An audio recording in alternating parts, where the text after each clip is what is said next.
Lagi mandido yun. Gawin natin abo mga dol. Saan makabas? Saan niya ba? Saan niya ba? Saan niya ba? Mga dol, nawa na natin abo mga dol.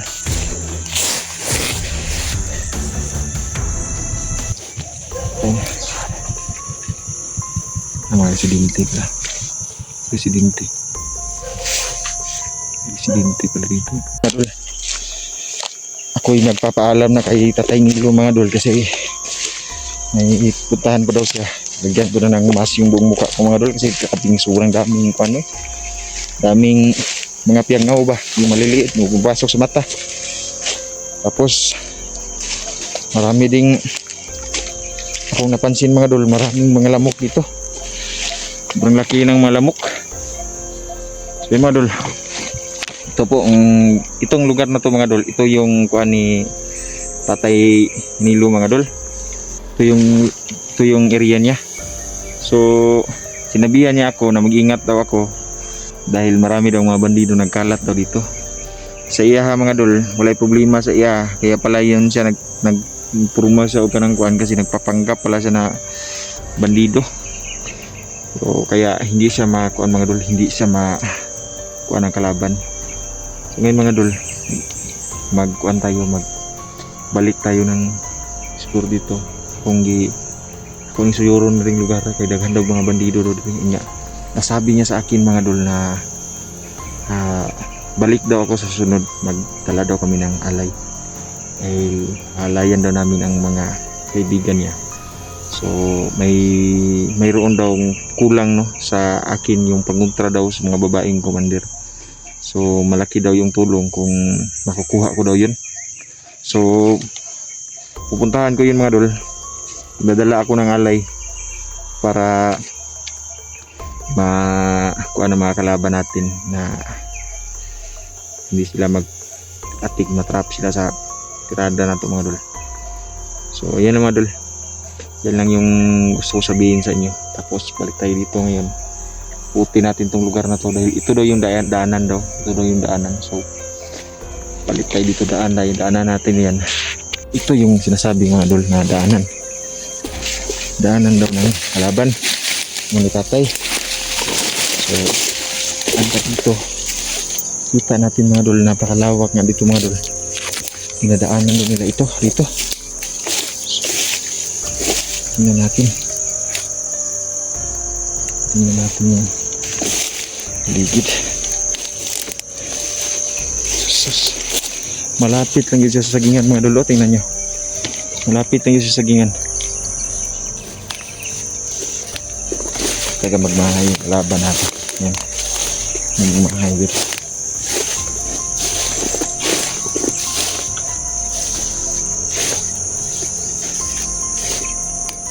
Daming tao pala dun.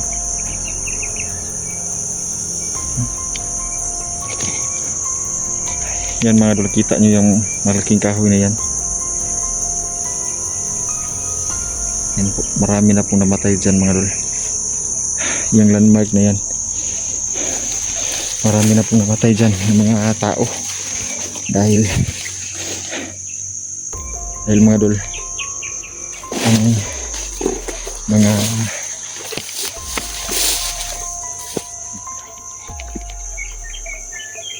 dumi dulu.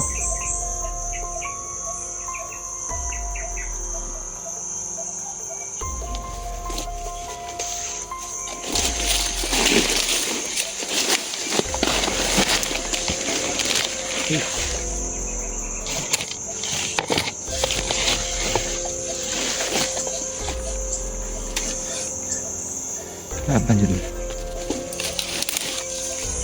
Masuk.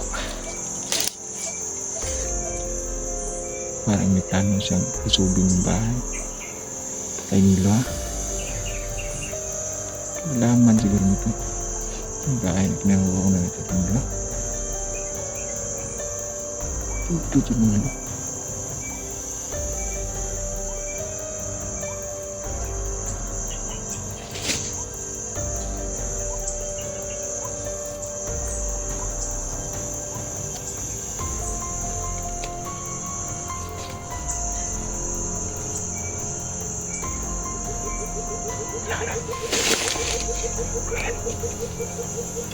Nag-uusap na naman siya.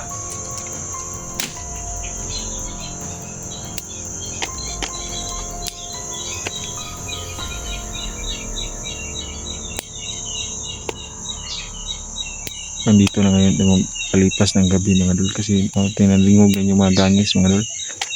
Yan yung timailhan mga dul na dito na tayo magpapalipas ng gabi. Timailhan mga dul. At palipas talaga tayo ng gabi ngayon dito.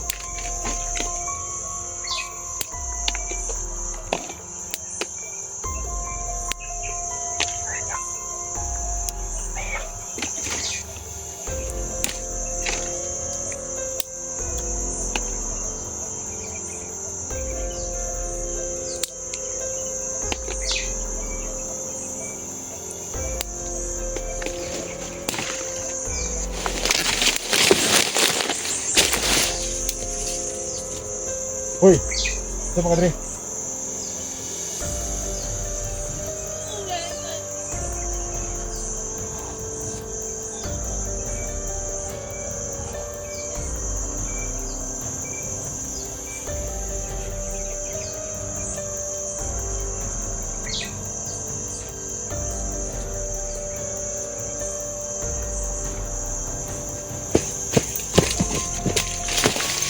Nandito dyan mga dol. Pakita ko sa mga dol. Nandito dyan dol. Nah.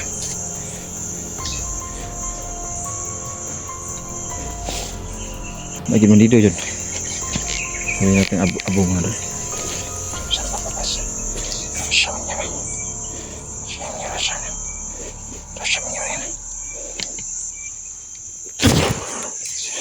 Mga dol, nawa na natin abo mga dol.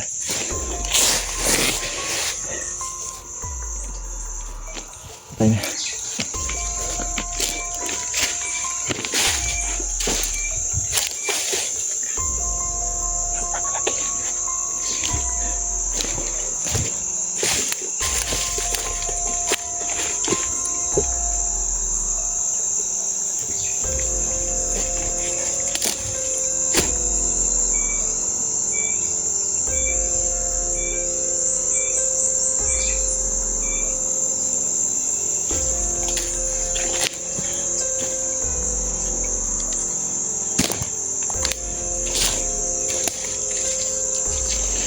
Yawa, yun yung bato.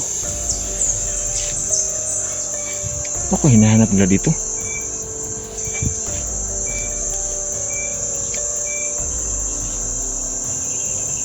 Hinahanap nila dito.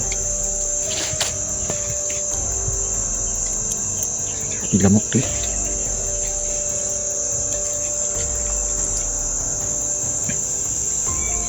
Mga dol, palipas.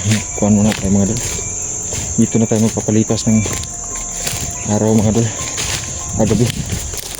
So, balikan ko yung bahay ni Tatay Nilo. Doon muna ako maghangyo nga dito sa kumatulog karang gabi na. Sayang yung lugar dito mga lods. Sobrang iwanag dito. Napakaganda pa. Hindi pa dito, maraming tao, no? Maraming bandido kasi protektado tayo ngayon dito sa lugar ni Tatay Nilo. Ito mga dol, pasok kayo dito.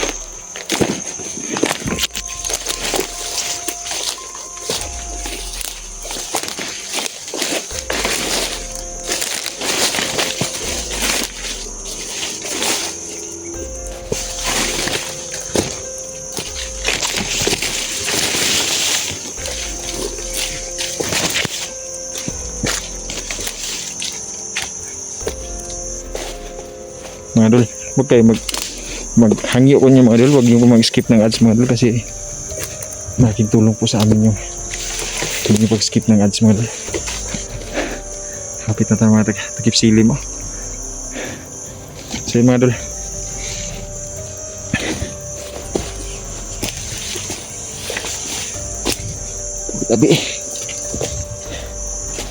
tabi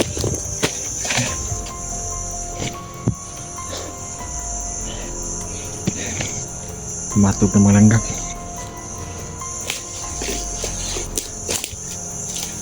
Mga idol, itong pagpunta natin ngayon dito mga idol, dead or alive to mga idol. Malaking tsansa mga idol na hindi na tayo makauwi, dahil ang kalaban natin lumalakas ng palakas sila mga idol. At napapansin ko lang sa kanila mga idol, meron silang kakaibang aura mga idol. Yung kadiliman sa kanilang mga puso ay lalong lumalakas mga idol. Grabe talaga, no? Ubos akalain ba na sa ganitong nangyari mga idol, nangyari na mga idol, na ang kanilang mga kalaban natin, meron na talaga silang, karoon sila ng kapangyarihan na malakas pa. At kahit saan tayo magpunta mga idol, marami talagang kalaban. Nararamdaman natin sila, nakikita natin. At lalo na mga idol, ang mga kalaban natin mga idol, meron silang radar mga idol, no? Ginagawa nila yung tawag nito, may mga sugo sila ba, tulad ng mga uwak yan mga idol, mga kampon yan nila mga idol. Tapos maramis kanila mga idol, maramis nila mga idol.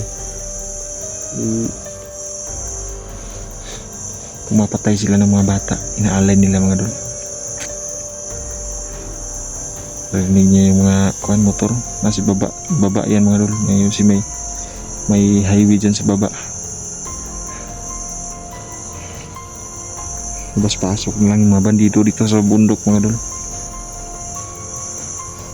Ang kawawa talaga dito ang mga residente.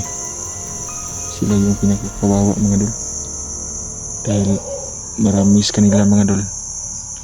Aso, may aso.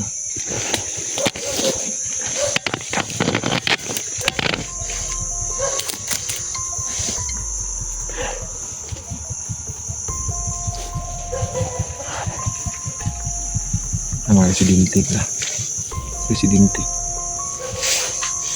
Residente pala dito, madaan. Diyos ko, mag-ingat talaga kayo dahil maraming kalaban dito. Ang dasal ko lang talaga sa mga taga dito, mag-ingat talaga. Lalo't wala kayong proteksyon sa inyong mga katawan, magkagaya talaga kayo ng proteksyon, dahil malaking tulong na maproteksyonan kayo sa mga dasal na galing sa Diyos. Hanan yung mga lol, maraming kalaban sa paligid. Sila yung mga buitre, mga tigre sila mga lol, na naghihintay lang kung kailan ka masusunggaban ba. Napakadelikadong lugar na to mga lol. Sabihin ko sa inyo mga lol, 50-50 yung buhay natin ngayon dito. Buti na lang talaga na nabasbasan tayo ng ating kaibigang Tatay Nilo. Minsan yung cellphone natin mga dol, nagproblema ako mga dol, kasi kalitra siya off ba, bukang may problema talaga yung cellphone ko mga dol. Off pa siya, pinakalit pa mga dol. Huwag kayo makalimot suportahan Mata Bawat Hunter mga dol, no skip ads mga dol, pakishare mga videos natin. At napakalaking tulong po yan sa mga kuan mga dol, sa tulad namin mga nag-upload dito sa YouTube mga dol. So mga dol, balik ako mamaya mga dol, mayang gabi i-update ko kayo sa kalagayan ko, dahil pupuntahan ko pa yung bahay ni Tatay Nilo. Doon ako magpapalipas ng gabi. Tapos hanap pa rin tayo ng mga makakain natin dito. Nagdala man ako pero konti lang yung dala natin mga dol. So ayan lang po.